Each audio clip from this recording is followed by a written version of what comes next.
I'll write that down. Anyway, what number are we Walk. on? Oh, I think we're at 25. 25? Damn, I missed that many? Yeah. Oh, wow. Well, it's one of those things. It's been sporadic, but I think we're on about probably a little longer than a week at this point per. But it's fine. We're busy people. It's summer. For once in Alaska, it's summer, so fuck you. Let me enjoy it. It's actually warm enough to go outside. Dude, it's in the 70s today. Ooh. People it's almost too hot. It's fucking hilarious. People are like dying. Like, we were outside setting up Akios today, which is like our winter tents. They're big, like 8-10 person tents with like a heating element in it and stuff. And they're like formaldehyde soaked so that they actually like hold insulation and stuff. And we're setting them up, and they're like wearing our uniforms, and like there are people that are like literally dripping in sweat pretty much from just being outside.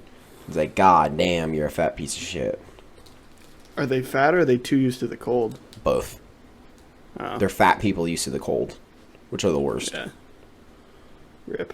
It's not like the southern fat people where they're just kind of glossy all the time. Right. Oh. Yeah. I'm ready for a nap. Yeah, we're both very tired. This is going to be interesting. Well, it's been a busy month. Yeah. Been kind of at it nonstop for about a month now. So let's just do a recap of both of our months, because it's sure. And by not necessarily the 7 days that is this month, no, but over the last several weeks. Yeah. You want to go first? Yeah, mine will be shorter. So, accepted that job in Grand Junction a while ago. I'm now looking for apartments, and that's becoming more and more of a thing I'm actually trying to do. Okay. So I've been on the phone with a couple landlords, and we're closing in on one. We're very optimistic. We're calling them tomorrow. But started lifting again in a much more serious way, which means I actually go into lift now instead of trying to do some bullshit in my office. And we're getting to the point that we'll probably be maxing. I don't know if I want to max next week or if I want to max the week after I get back from the other big thing that's coming up that I'm prepping for, is a trip to the Boundary Waters canoe area, which is in the very northern parts of Minnesota. I've been up once, and I've worked up there, and I've been up there a lot. But this will be my second actual Boundary Waters trip, and will be the most remote part of the Boundary Waters. That's fun. So it'll be me and 4 other guys, and so I'll be gradually getting stuff prepped for that. Most remote part of the Boundary Waters, and I could probably drive an hour outside of town and be more remote.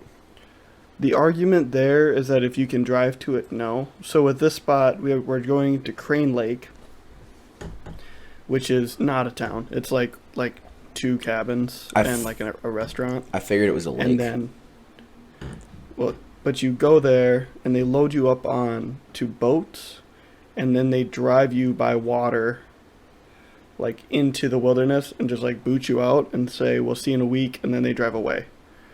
And then if you don't show up, they call the Forest Service, and the Forest Service tries to find you. I mean, in fairness, I can go about 10 miles down the road, drop a canoe in the Tanana River, and float for about 3 hours, then I'll never be seen again.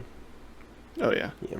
It's just one of those places. So, that's where you live, man. It's wild. My camera turned off. Wacky. Weird. That brings up Marcus, who is experiencing technical difficulties. And so it's not that I think he was busy tonight too, but he's yeah, I think he's down for right now. So it's, yeah. But now, Max, are you ready to recount your much more impressive month? I don't know about impressive, but I can talk about it. I would love for you to talk about it. So this month, I started the month of May off with our EIB training, which is expert infantry badge training for all the non-army folks out there, and it's a really big qualification badge, essentially, or skill identifier badge. It like says you kind of know your job. It's like, think of like you go to you go to work one day and they're like, hey, you can do this series of tasks in this very specific order, doing this very specific thing, and you're going to get a shiny little thing you can wear that says you did your job very good that day.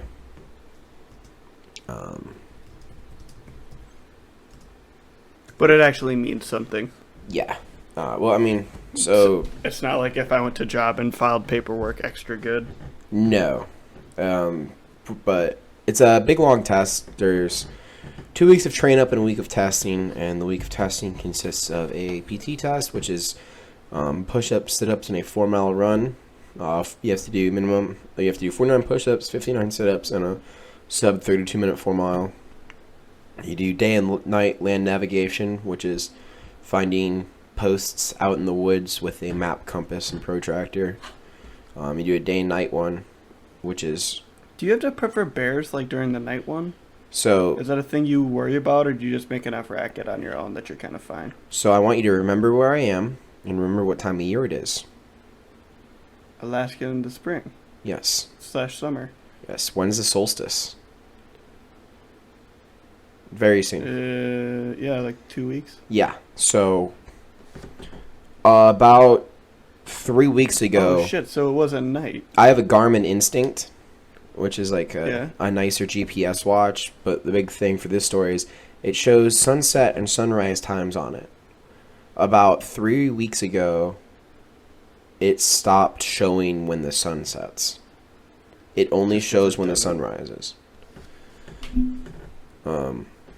And this morning the sun will rise at 3:13, and it's not set until after midnight. Jeez. So whenever we really just did two day iterations, because they're just like there's no feasible way for us to keep you guys out here to do a Nightland nav. It's not possible. Like it There is. was one of those, one is at a good time and one is at a weird time. Yeah, it's just gonna be like there's roughly 2.5-3 hours of actual night right now, and there's like 400 people that have to get through land nav, and we can only release 50 about every 20 minutes or so. So and it's not like it even gets like dark. No. So there's like land nav in the day. But after the land nav test, you go into your 3 lanes. You have medical, patrolling, and weapons lane, and at each lane there are 10 stations, and the stations are comprised of common tasks and things that you can expect to do in the daily life of an infantry soldier, or things you're expected to have a good understanding and knowledge base of, like actions you'd be expected to perform whenever you're doing your job. So for like the weapons lane, you have things like operating and maintaining a 240 or an M240 machine gun or an M249 machine gun. So like the maintaining would consist of clearing it, disassembling it, reassembling it, and performing a functions check, and operating it would be clearing, loading, firing, performing immediate action, firing until you've expended all your rounds, clearing it, and yeah. And there's time limits for all this stuff, so it's not like you just have however long. Like for operating a 249 and 240, both of them, you have 30 seconds to perform the sequence. Other weapons like the Carl Gustav Mark 19, which is the big... Carl Gustav is a recoilless rifle. It's kind of like a bazooka, but modern. The Mark 19, which is our big 40mm fully automatic grenade launcher, essentially. The M2 machine gun, M4, Claymore, all the fun stuff. And they all have similar tasks. They're all like operate, like know how to use this piece of equipment.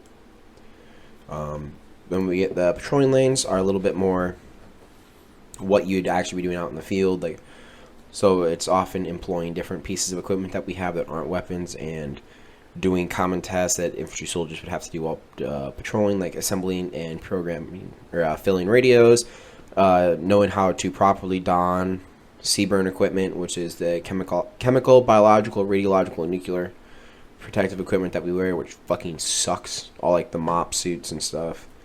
You have to don your pro mask in like a certain amount of time, like decontaminate. calling in different types of reports, calling in or doing call for fire, which is like calling for artillery or mortar fire, operating nods, doing camo face paint and camouflage in your gear, stuff like that. So how did you prep for all this? Did you actively study? Was this stuff So- that you just kind of knew how to do from basics? So there was 2 weeks of train up. Oh, okay. So the way you they- learned all this stuff. The way they structured train up, they broke, because this wasn't just EIB, there was E3B, because there's 3 badges in the Army that are expert badges right now that follow similar structures that they're testing. And this is the first time in the Army that all 3 badges have been tested at the same time. But there's the expert infantry badge, the expert soldiers badge, which is the same thing made for fucking Pogues that just started back in like 2016. 2017. The expert infantry badge has been around for a long fucking time. Ever. And then the expert field medical badge, which is for medics, and is probably one of the hardest like expert badges in the Army, if not the hardest, because there is a like 78 or 80 question written test that they have to take before they go, and you have to score higher than like a C or a B or something on it. And that knocks out, like, I think that knocked out 3/4 to, like, 85% of our brigade's medics before they even got to the lanes. See, is that a sign that the medics aren't prepared? That it's a really hard test? Or, like, is that a confidence in the test thing and it's just a really hard test? Or are you, like, worried about your medics because, like, that's a suspect thing? Well, I mean, so keep in mind, like, a medic's job at a line level is not super hard. Right. Whenever they're working with, like, line infantry soldiers, their job is basically to stabilize someone and get them to a helicopter, to get them to medevac. That's about it. Tourniquets and we do something that called kind of jazz. tactical combat casualty care now that is taught to us. It used to be CLS, combat life saving, that we are all taught and certified in, and that there's like a designated person per squad, so per about like 8-9 people in every platoon. Every platoon has 4 squads, and that is like the designated like CLS person, so they carry the bag with the extra medical supplies and all that stuff. That is they're supposed to completely understand that and be able to help the doc out so they can go like do more complicated stuff. But whenever you actually start looking at the level of battlefield care that they are treating, it's not a whole lot. You're mostly looking at a little bit more complicated stuff that a normal soldier can't do. A little bit more fucking with tourniquets, like better dressings, needle decompression type stuff. Maybe an IV. Yeah, for some reason we're not allowed to do IVs as normal soldiers. That's only a medic thing now, which is really stupid because it's not complicated. You get stabby. It's not complicated, but it's definitely there's more of it to it than you think. And also you go, I've done them all the time. Like, that doesn't mean you should be doing them. But if the person's shot and bleeding out, I'm pretty confident that stabbing them once or twice and missing is probably better than not giving them an IV because I don't know how. Yeah, that's also a fair argument.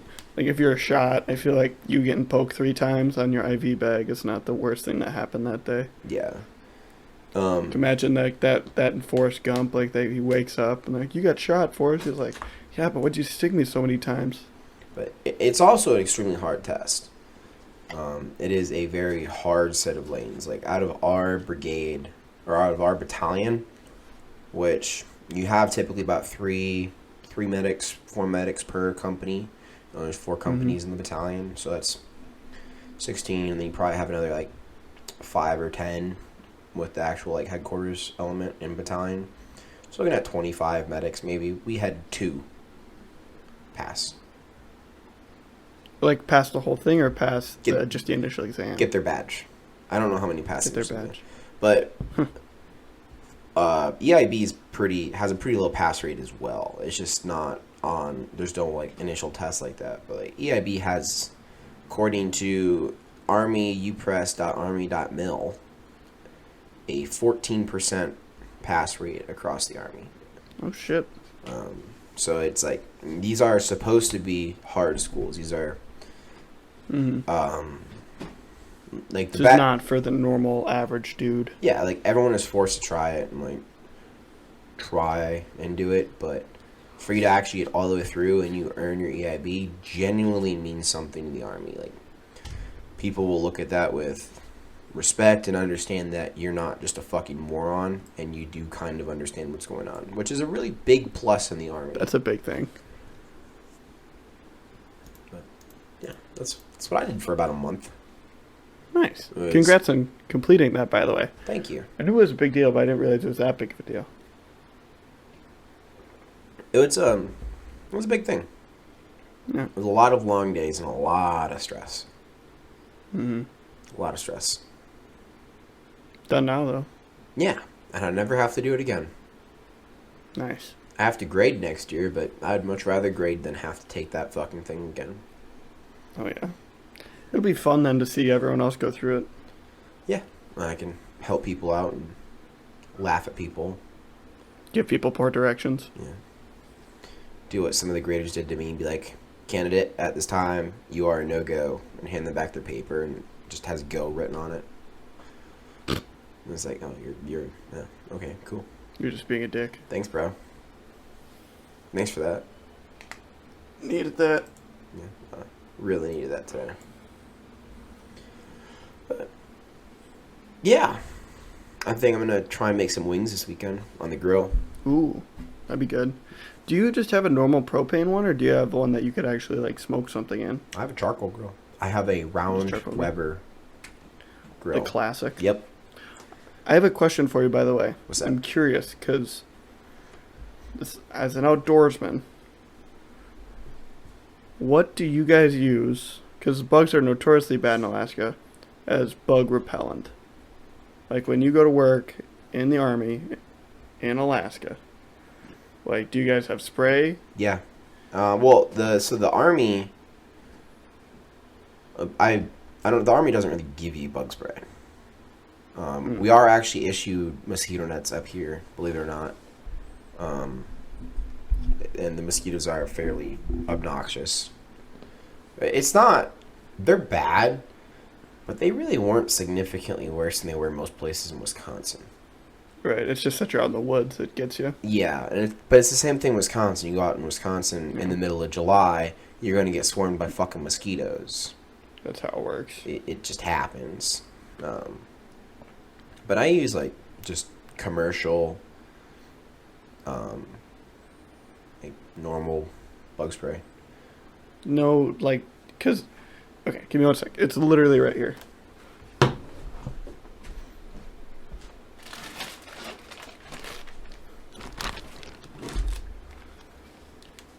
So when I went to the Boundary Waters the first time, the guy that took us, who was amazing, gave us a spray bottle and said, this is Permethrin. It's what the Army uses as bug spray. I'm not sure if you could see that or not. Yeah. But it's a light pesticide. So you mix it down to like 0.5%, and then you soak your clothes with it. They're already treated when you get them. Whenever they're brand new, they are already treated, and they're good for up to like 15, 20 washes. But then you are technically supposed to reapply. But no one ever does because 99% of the people in the Army don't know that their OCPs are actually fucking slightly bug resistant. Pre-treated. Yeah, but that doesn't help your exposed skin. Right. But I was just like, I got told that right away. I'm like, what? Yeah. Like, Max doesn't have 8 bottles of this burn holes in his clothes? No, not yet. I will soon. Cause this shit is good, dude. No, a lot of my stuff's getting about to the point that I need to re-soak it. But The wise words of wisdom that I got for it was take a hat and just kind of sacrifice a hat to the bugs and just to like coat that thing like 7-8 times, because then it'll actually like protect your head and neck. yeah. You get like a boonie hat. No, that's what I do. I'll spray the fuck out of my hat typically before I go out. But I finally got fishing out here. There you go. Did you catch anything? So we went to a lake that stocked. Well, it wasn't really a lake. It was a a runoff area or like a flood control area, but it's kind of like a reservoir, kind of like Wisconsin River is. The flowage area, like right where Point is. But it's stocked with a lot of trout. I caught a nice little, probably about 11, 12-inch rainbow on a beetle spin. Nice. Very nice. But there's too many people, and I hated it. So just like, cause it was just like a public park. So like a lot of people swimming, people like some asshole driving a fucking RC boat around. I had a bunch of dipshit fucking tourist ass motherfuckers in kayaks, like paddling like 5 feet away from where I'm casting. Like, I should just fucking throw rocks at you right now. Honestly. And it's like, what the, like, how, do you know any sort of fucking common courtesy at all, or are you just that retarded? It's not that complicated. Just, like, don't paddle where I'm actively fishing. Yeah. It's like, you know, if you're a kid and you were playing on the beach, I'd probably avoid you. Right. Why? Just do the fucking same for me, asshole, you fat cunt. Don't seek me out. Yeah, that upset me. It was a fun day. Are there other fishing opportunities for you, or is that one of those things like... Yeah. The big issue right now is the water is still really high, and a lot of the stuff around here is rivers. So it's all washed out, kind of can't fish it right now. But I haven't searched too hard because most of the water finally opened up while I was doing EIB. And while I was doing EIB, I was working from 7 in the morning until about 8 o'clock at night. So you're busy doing EIB. Yeah. Makes it a bit difficult. So hopefully I'll get out a little bit more now. Oh, yeah. I'm excited to hear your stories because, like, that's the one thing about Alaska is, like, oh, it sounds like hell, but it's beautiful, it's quiet, and it's all the outdoors you could ever want. It is very pretty up here. There's a lot of things I don't like about being stationed in Alaska, but one of the things I cannot argue with is everywhere is scenic. Every single where you go. It's all gorgeous. Just beautiful. Yeah. I'm excited to visit eventually. It'll be fun. It will be fun. Oh. Do you ski? Cross country. Snowboard? Cross country. No downhill? No. I should, because there's a slope on post. So yeah, I think that's the only one in Alaska that has a chairlift. Or it's one of 3, maybe. Not a lot. I bet there's one by Anchorage. Yeah, I think there is. I think there's a big like ski resort on Anchorage. Yeah, it's a pretty big one. Birch Hill. Nice. Yeah, but no, I don't. You do though. You should. And you're going to Colorado. I ski a lot. Yep. Very excited to be moving to Colorado. So, Grand Junction is like the wine country of Colorado.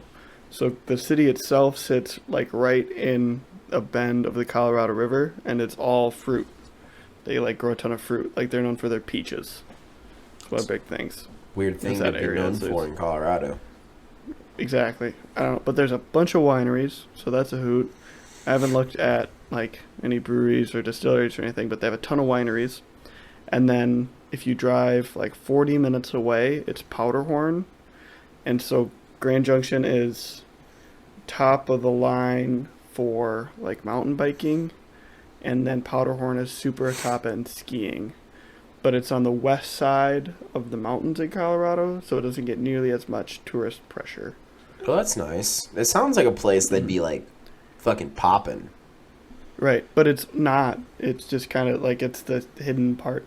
It's because it's on the other side, and if you're gonna go there, why don't you go to Salt Lake City?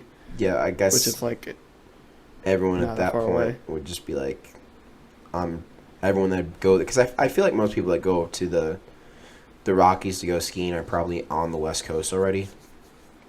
Right. So they're either on the West Coast and then they'll go to like Utah or somewhere, or they'll go to the East Side, where like Aspen and Vail and Denver and everything is.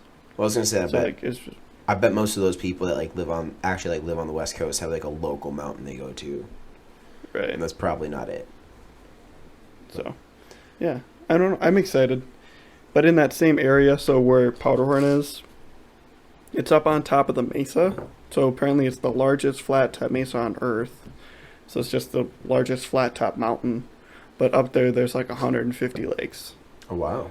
Just a little pothole, go fish one in a day kind of thing. That's fun. So might have to look into getting a kayak. Might have to look into getting one of those float rafts that you wear like waders. Yeah. And then like paddles or like Fins. Yeah. Mm. Yeah. No, I've seen those. Those are pretty cool. They look like fun. I don't know how I'd like them because I'm so used to a kayak. Yeah. But no, a kayak would be easier too. oh yeah. We'll see though. Yeah, it'll be fun. Very excited. It feels good to get back into fishing. I feel like fishing for me has been like reading, where I fished so much. Uh